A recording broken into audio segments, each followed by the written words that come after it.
Welcome to the 2022 Smithsonian Folklife Festival. For over 50 years, the festival has convened people on the National Mall to explore the power of culture and creativity in our lives today. This year, we feature artists and partners from the United Arab Emirates and Earth Optimism, a global conservation movement. The Smithsonian Folklife Festival is produced by the Center for Folklife and Cultural Heritage in partnership with the National Park Services. This festival is made possible by people like you. This year, additional support was provided by the Timashov Family Foundation. We'd also like to thank HMI Tangled Bank Studios for their support. Come see their film, Garden of 1,000 Bees, and help us celebrate Pollinator Week tonight on the main stage at 6 p.m. The festival strives to maintain an accessible and inclusive environment for visitors of all abilities. If you are in need of accessible seating options or assisted listening during this presentation, please see our venue manager volunteer for assistance. My name is David Gallegos. I'm with an organization called Seed Broadcast based in northern New Mexico, along with one of our speakers, Chrissie Orr, who I will give a little bit more information on in just a minute. And this talk is regarding seed saving. So we're excited to be here to have this timely conversation. But first of all, I'd like to start by introducing Bonnetta Adeeb. Bonnetta is the president of STEAM Onward, Inc., an organization that seeks to increase the number of minority and underserved youth pursuing higher education in STEM-related fields. She is also the co-director of Ujamaa Farm and Seed, which is a BIPOC-led collective that recognizes the need for increased diversity in farming. They are committed to providing increased opportunities and support for growers from historically marginalized communities, working to bridge the gap between prospective growers and seed companies. Welcome. Thank you. I would now like to introduce Chrissie Orr. Chrissie is an artist, animateur, and creative investigator focused on developing a relational aesthetic around community and site with issues relevant to both. Chrissie has created innovative, provocative, community-based projects in diverse areas of the world and is recognized internationally for her pioneering work. She is co-founder of the Seed Broadcast Collective and co-founder of the Academy for Love of Learning's Institute for Living Story, and is presently the Academy's Creative Practice Fellow. Chrissie has kept a journal for more years than she can remember. Their broken, worn spines line her bookshelves and contain her many secret memory lines. One day she may share these. In her spare time, she grows ancient varieties of corn, beans, and grains, and learns new ways of being in this world and loves to instigate beautiful trouble. Welcome to you both. Thank you, David. Thank you. So our first question is to both of you, and I'd love to hear from both of you, but for the audience and those of us that might not know, what is seed saving and why is it important? Would you like me to go first? Yes, please. Thank you. Seed saving, to me, it's a radical act of beauty to save a seed. It's so important these days that, we're losing a lot of our diversity. We've lost 98% of the diversity of seeds. And if that continues, our seeds aren't going to be producing the nutrition and the food that we human beings need. So not only do we need to have the radical act of planting seeds, of looking to our seeds as our children, because they hold the stories of generations, the generations that have touched and planted those seeds, the soils that have impacted those seeds, We need to revere the seeds, plant them, grow them for our food, but not eat all of them. Let some of them grow out, save the seed, and then the next year replant them. And eventually we'll have enough seed to be able to share with our neighbors and to keep the diversity alive. We need to keep those seeds growing out so they adapt not only with us as human beings change, but as the climate changes. So seed saving is a radical act of love. I just have to say that. Wow, thank you. That is so true. To me, seed saving is a way of reclaiming our heritage. We are absolutely products of seeds. We come from seeds. And in order for us to understand who we are, it's so wonderful for us to be able to trace our roots and maintain our culture through the reclaiming of seeds. Also, seeds is historically the work of women. So what we hope to do is to help put seeds back in the hands of the people who have lost them. Many people who were enslaved, or people who came here to this country, refugees, have lost touch with their seed heritage. And what we hope to do is reconnect people up to both their agricultural heritage and their seed heritage. And so our work is with youth, helping them to learn to find themselves within the concept of agriculture, environmental and natural resources. So we have found that through those lenses, if you want to be an engineer or a doctor, whatever you can do by entering the world of science through agriculture and through seeds, you can find your way and you can help to reclaim that heritage. But not just that, as Chrissie was saying, to steward that heritage. That means that you preserve it purposefully. And then by saving that heritage so you can pass it on to future generations. So your point about planting those seeds out is essential. The point about adapting those to climates. So people are really surprised to find out that, yes, you can grow traditional foods. Maybe you thought you left them behind in Jamaica or in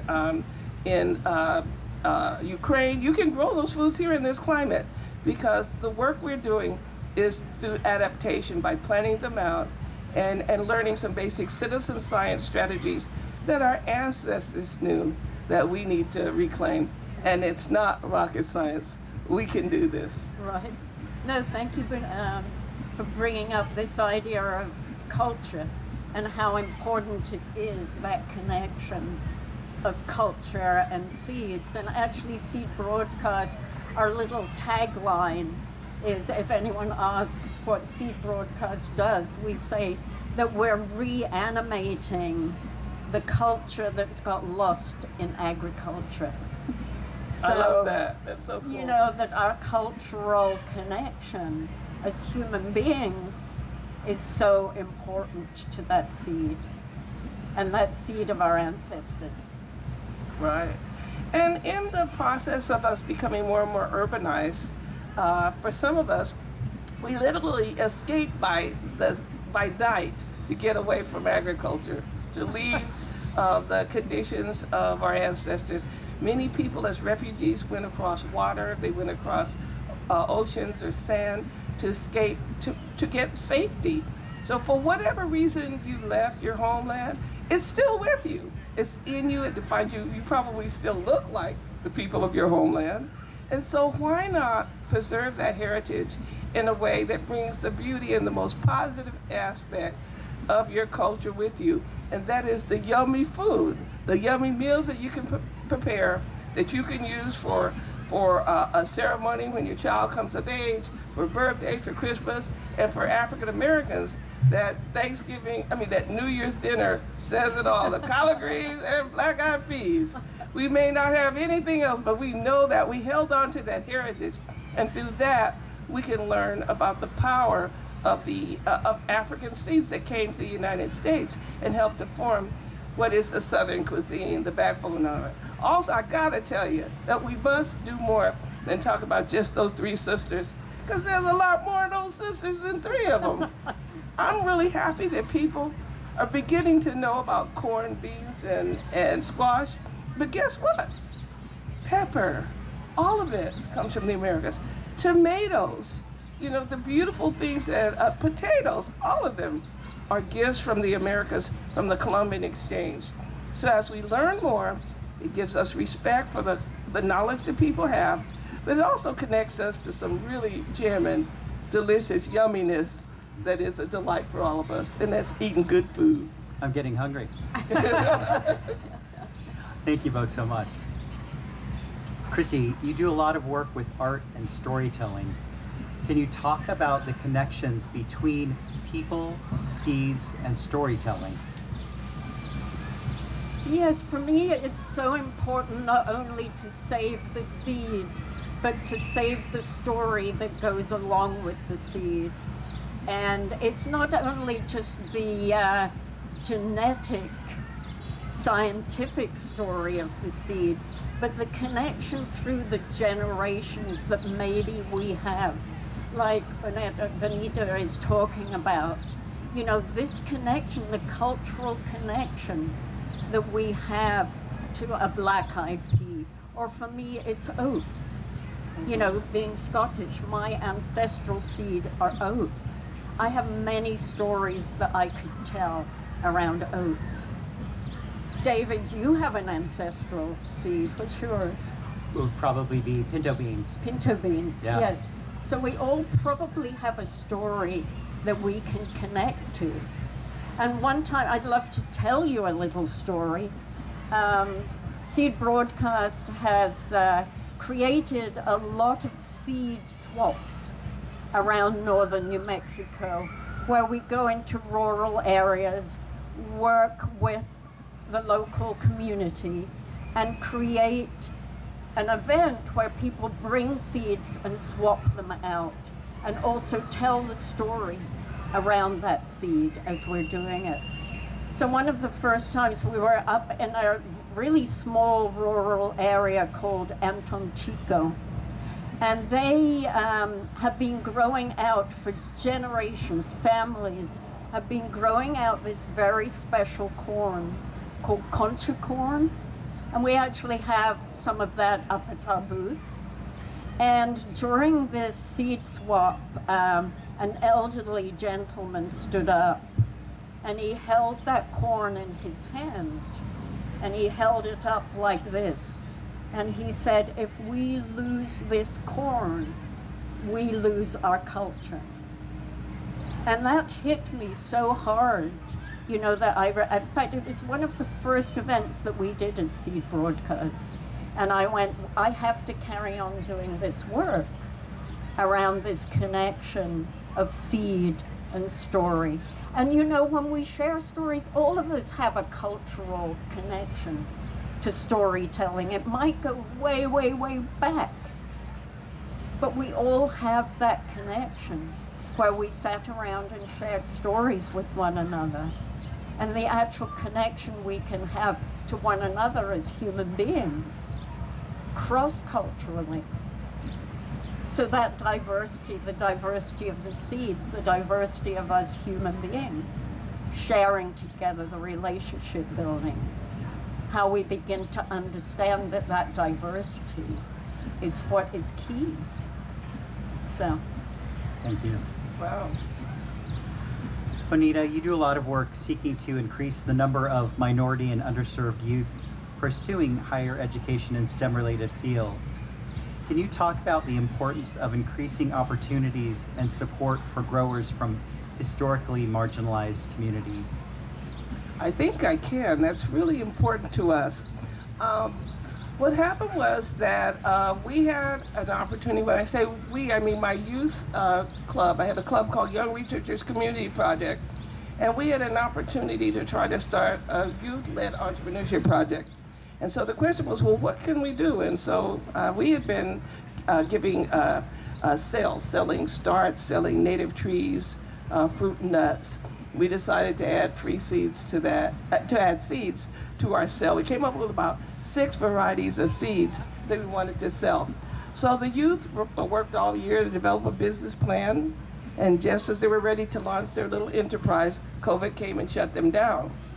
We had a blessed opportunity through our work in the community with Cooperative Gardens Commission to receive free seed donations from organic seed companies. About 25 seed companies donated seeds. And you can get some of those seeds. We have some here for you over at the Seed Stories booth.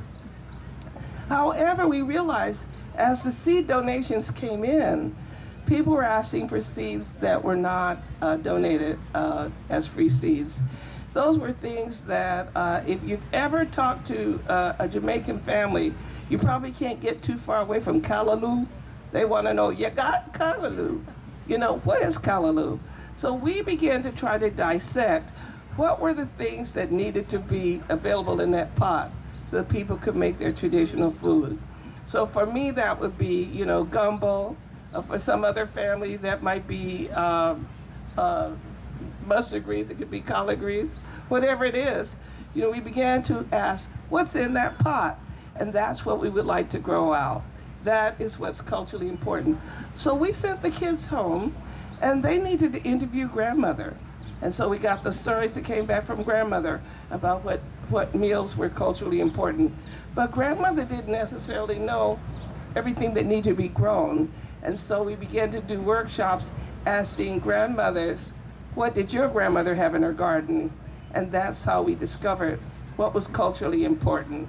And so we have actually evolved our free seed work into a seed company called Ujamaa Seeds that provides traditionally those culturally important varieties that were not available because the northern seed companies were producing things for their communities. And as you know, about 90% of our food actually comes from the global south. And so we began to look at how to adapt those things. And so right now, you can get some Scotch bonnets for us because you can't make callaloo. Any variety of callaloo, be you from Trinidad, Tobago, Barbados, Jamaica, you gotta have Scotch bonnet, which is a preferred delicious pepper, and this pepper is incredible.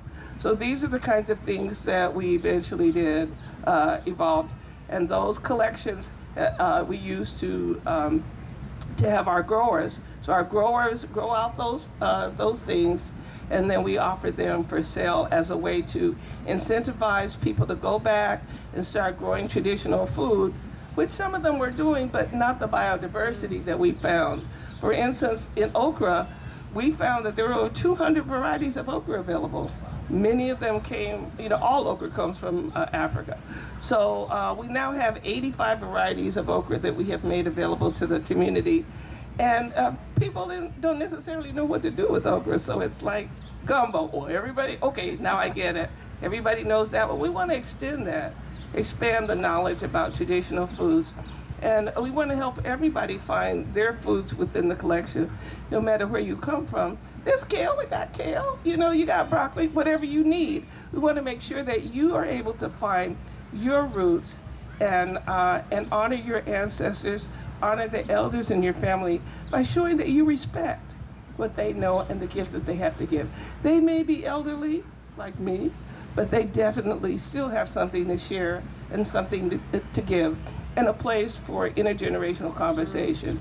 So, and then in the meantime, you could make some money. You could sell seeds, you could grow seeds, you could seed farm, and seed farming takes less land than other forms of farming does. So you can work your way back into agriculture if that's what you desire, with a small plot of land, and therefore reclaim that agricultural heritage, and also learn the business that all other farmers have to have. Everybody needs seeds, right?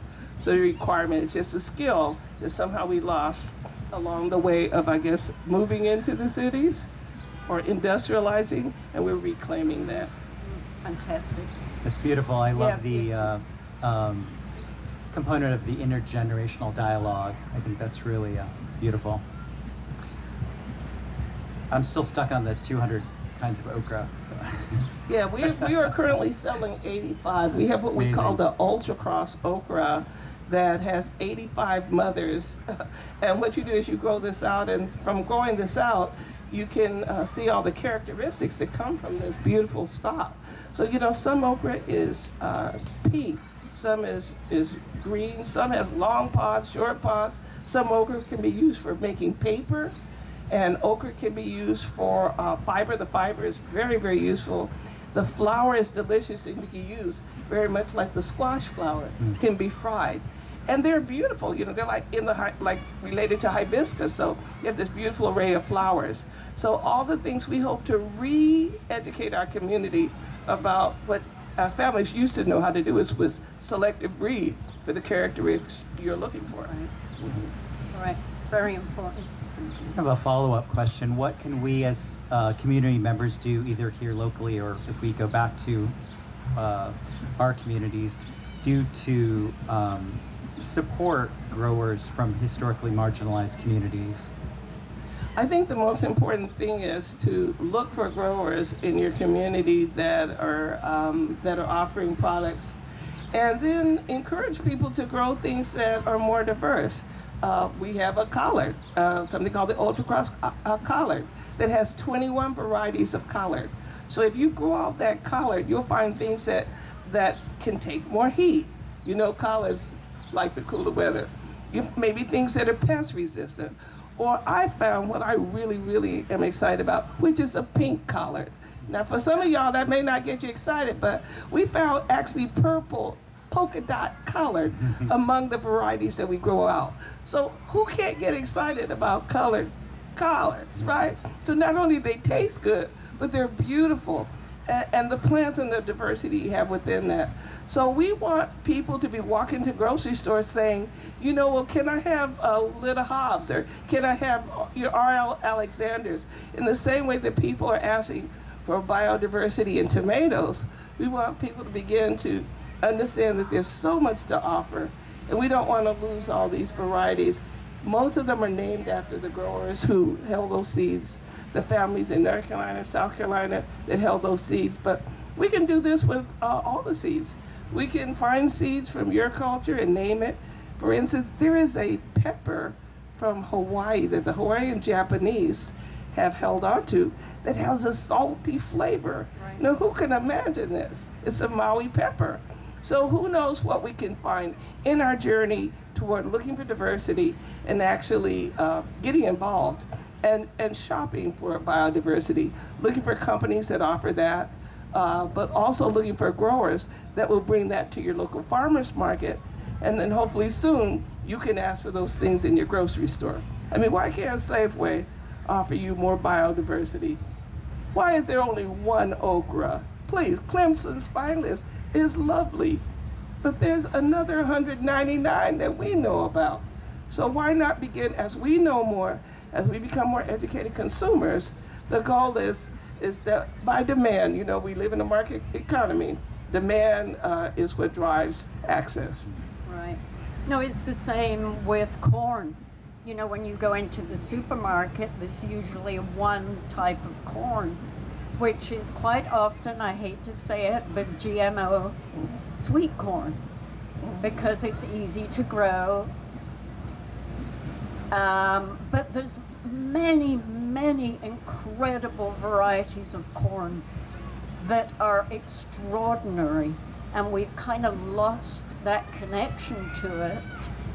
In northern New Mexico, luckily we've had our Native American communities and our Hispanic communities that have continued to grow out that corn, because it wasn't just for eating, it's also sacred.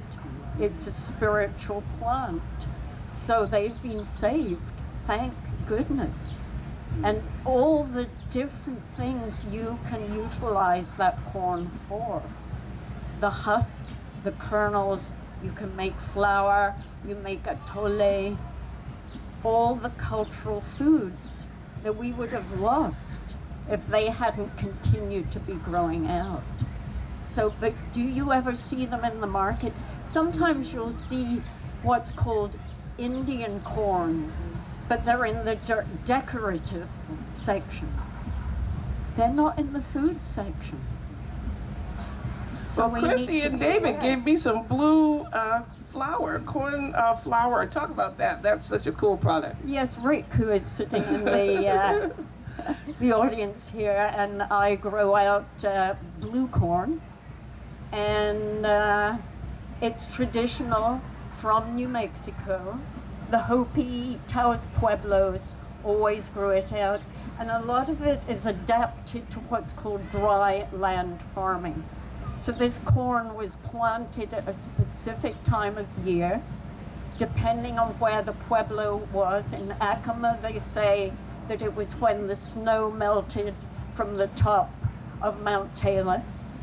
You planted this blue corn, and you would plant it 12 inches down, a foot down, and at least 3 feet apart. And you had to read the land so you knew when the monsoons came. You know, in New Mexico, we get monsoons, although it's changing. And so how the water would run on the land, so you would plant in a way that that water, that rainwater, would come to the corn. So these fields were never irrigated. There were only, the corn was grown with what came from the thunder beings. So Rick and I grow out that corn. We do irrigate it. We have not developed the technique of the dry land farming, sadly, hopefully one day. And then we grind it. We shuck it, clean it, and I have a little stone grinder mill, and it makes the most delicious blue corn flour that you can make fabulous cornbread. You can make blue corn pancakes. I make a kind of cookie with it.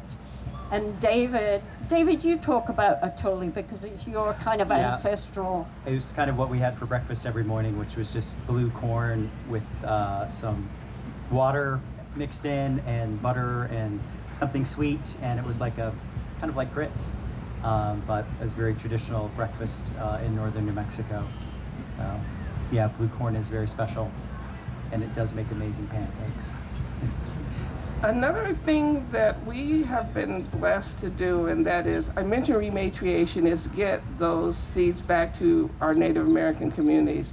In this area, we have the Piscataway Conoy, and so we have been able to find 35 seeds, all that's left of the Piscataway bean. And our goal is to have that extended, those 35 seeds grown out and given to the local communities so they can regain that traditional crop. We also have Lenape blue pulling corn. This is the one that we're growing. The Nanticoke, and you've got to Google this. You cannot believe the biodiversity that said the Nanticoke squash. This, if you plant out maybe 10 of these seeds, it'll give you a full array of every possible size squash, every color, every size that you can imagine. Now the Nanticoke they live in the region between here and Ocean City. If you're ever driving it, you cross the Nanticoke River. So we have been blessed to be able to get the Nanticoke and the Lenape back their traditional foods. And of course, with it, we have to help some tribes learn to farm again, because you probably know that the Cherokee removal came through here and removed a lot of Native American communities here. So all this is the amazing, important work of rematriation.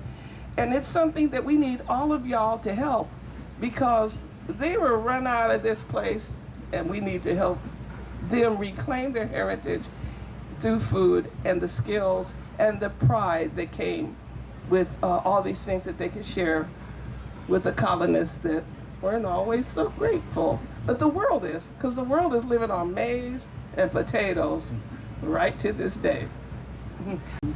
And now the wheat shortage. We know what's happened with the pandemic, how our food system really is not localized enough. Our food shelves were getting empty. They were in New Mexico anyway. They were across the country. Yeah. Food prices are going up. We know all this. So to grow, have access. Really, food sovereignty is essential, to have access to owning and planting our own seeds and sharing our seeds. Really, it's reciprocity. It's that word, reciprocity, give and take. And that's what's going to help keep us going. Also, it's the most amazing thing to be able to go out into a garden and pick your supper. You know that you've grown it, to hold that seed in your hand and know that you have planted that, you've saved it, you're baking with it, you're eating the bread from the wheat that you've grown. It's one of the most amazing things that we can do as human beings. So. Yeah, I want to talk about flavor right now, because the flavor, we ask people to ask, what was the cooking on the stove when you were a kid? What was grandmother cooking? What were the elders cooking? And we ask people, close your eyes and just remember, what did the kitchen smell like? What did it taste like? And if you remember, for some of y'all will know about those tomato sandwiches that Grandma used to make. It was those tomatoes, fresh out of the garden, had a taste that's not what we see with the rubberized tomatoes that are for sale in many of our stores now. It was delicious. The quality of the food. In terms of seed saving, we are offering classes. We do online classes. We do hands-on classes everywhere we go. And we're teaching people how to save seeds. We are starting with kindergartners, preschoolers. We have high school programs. We're working with CASE programs. And believe it or not, you can get a degree in agriculture. As a matter of fact, I know some people with PhDs that have never saved a seed. So it's reclaiming and reminding people that you really need to do this, because if you don't do it, whose job is it? It's the job of all of us to know our own heritage. Who are we? This is who we are. So it's not somebody else's responsibility, and it's not rocket science, like I said it before. If you have a delicious tomato, take just one of them, squeeze the seeds out over a pot. You don't even have to cover them up. Come back in less than a week, you'll probably have 40 or 50 starts there. This is not impossible. It can be done, but we have to introduce the ideas again and make it culturally relevant and relevant to you as an individual. So you think this is about you. It's not about somebody over there, not about saving. We work with Ukrainians, we work with Syrians. We have seeds from homes in Palestine and other refugee communities. But this is about you and your family too. What do you need to do to save your heritage? And one of the things you need to do is know what's culturally important. And don't let it get away from you. Don't let it escape you. Know it. Beautiful. Thank you both for that. I was wondering if there were any questions from anyone in the audience. If you have a question, feel free to come up to the microphone. Or if you wanted to share what like we shared, Chrissie shared oats, I shared pinto beans, what your kind of heritage food or seed might be. So please come to the microphone. So I've been an avid gardener for decades and decades, and just recently some of the people in my house have actually joined me, so that's a big triumph. But we were away last summer at the Outer Banks, and we bought a pumpkin, long, narrow, gray and green, ugliest thing you ever saw, squash, whatever, and the smallest one the guy had was this big. And I bought that one because it would fit in the car. I mean, some of them were huge. I took it home, and of course you have to have a big saw to cut it. And I cooked it, and it was the best pumpkin I'd ever had in my life. And I still don't know what it's called, but I saved the seeds, and now this summer we're trying to grow it in multiple places, so that if the ones in my yard don't make it, maybe the ones somewhere else will. So we're really looking forward to kind of having that, like you said, that delicious flavor.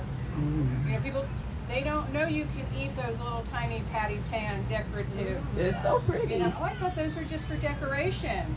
What does that tell you about a culture that is growing food and then only using it for decoration? There's something missing there. Would you like for me to tell you how you can figure out what it is? Oh yeah, I'd love to. Okay, so I use two things, and you guys, if you know more, I use iNaturalist because we are doing a lot of stuff with wild perennial vegetables. iNaturalist will tell you kind of what's local. I use PlantNet to tell me all the rest of the stuff and most of the vegetables. Okay, So you take a photo of it. They're Yeah, I free. didn't take a photo before I cooked it. That was the problem. But when you grow it out again, you can do it. Did it have green stripes? It might have been striped. I Was mean, it this is sweet? last- I don't remember that. I remember Was the it big sweet? warts. It was the Oh, ugliest thing I ever yeah. saw. But But it it was was the most delicious. It was torpedo torpedo shaped. shaped. And then the other day, I got these little little peppers from Costco. They're red, orange, yellow, and I love color in my food. And I'm like, I want to grow these. I want to grow these. And I'm going through all these catalogs trying to find like a mix.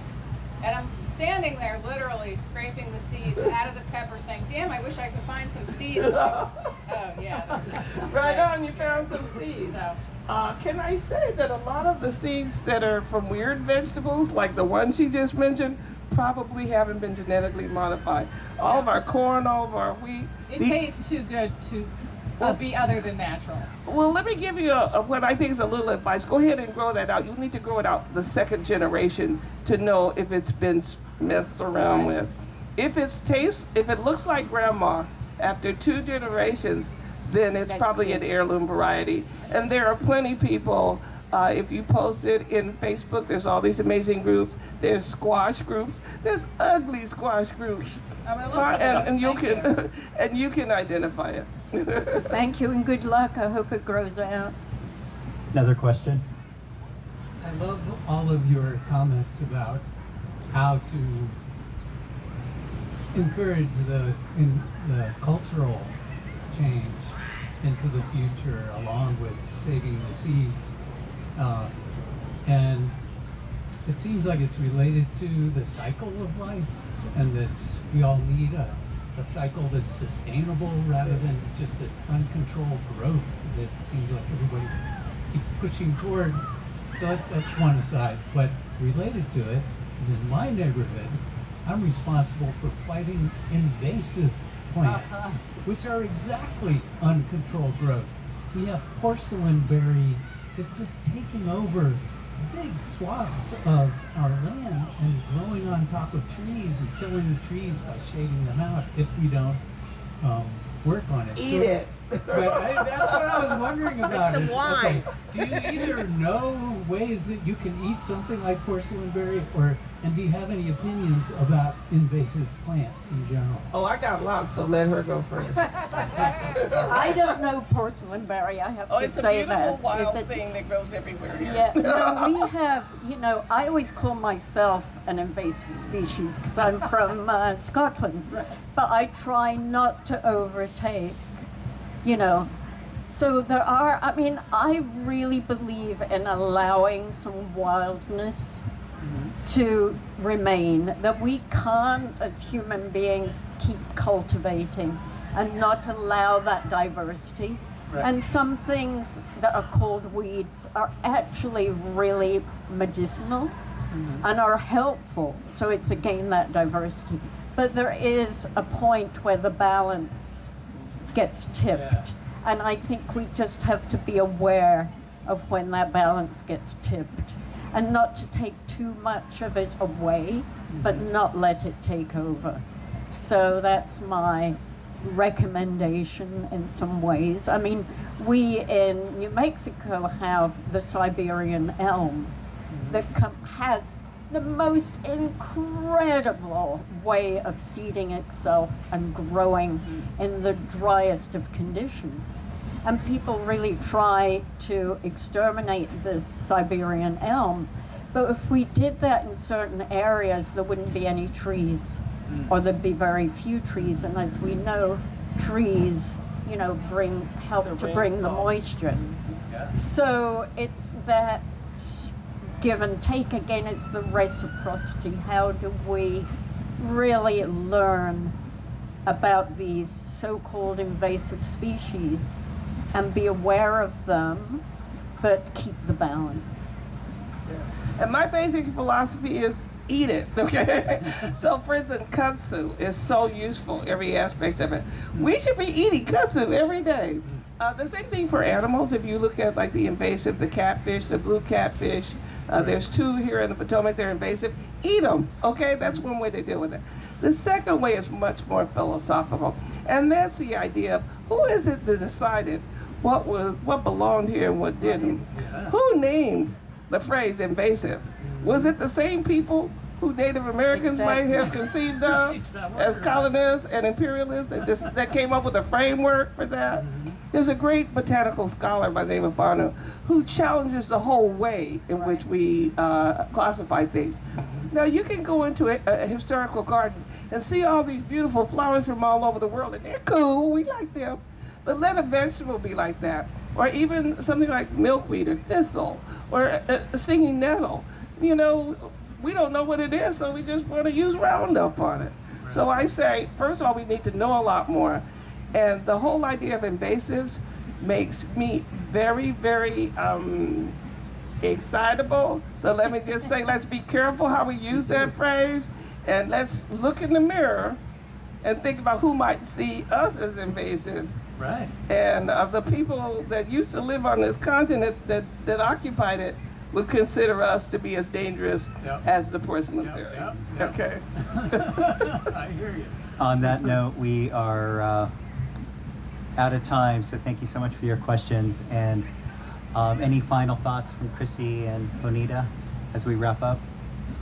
It's just been, I just have to say, it's just been such an honor to sit with this amazing woman. And, you know, we hadn't met until yesterday. We've been talking on the telephone. So it's just given me a great, just so heartwarming to sit here and to learn from you. So thank you. Thanks, Chrissie, and I wouldn't be here if it wasn't for you and your invitation from a dear friend of ours who is like a seed. He's a seed genius. We met through a friend of ours, Nate Kleiman of Experimental Farm Network. If you really want to learn about seeds, he's the man. EFN.org. He runs trials. We are trialing out all kinds of things to see if we can adapt it to various climates.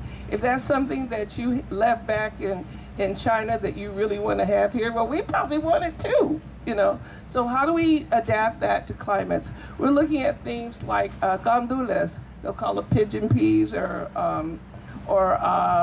ganga peas that people are modifying, adapting for northern climates. We're going to need things that are macho, that can survive climate change, the rains, the cold, the dry, the whatever it is. And Nate Kleiman is doing that kind of work, and that's how we met through my dear adopted nephew, Nate Kleiman, who's leading the charge on this kind of work. As are other people, there's a whole movement. Please see coopgardens.com if you're .org if you're interested in becoming a distributor of free seeds. That's available to you. And please visit our website at ujamaseeds.org if you're interested in buying them. If you know of Black or BIPOC growers that are interested did I say ujamaseeds.com? If you know of farmers or people who would be farmers, see us at ujamafarms.com. We're starting from scratch. We're taking people where they are. And if you got a teacup, you can grow something. So we'll take you where you are. And the goal is to reclaim it. It's ours. Nobody can steal our heritage unless we let them, right? That's it. Thank you both so much, and thank you, audience members, for your attendance.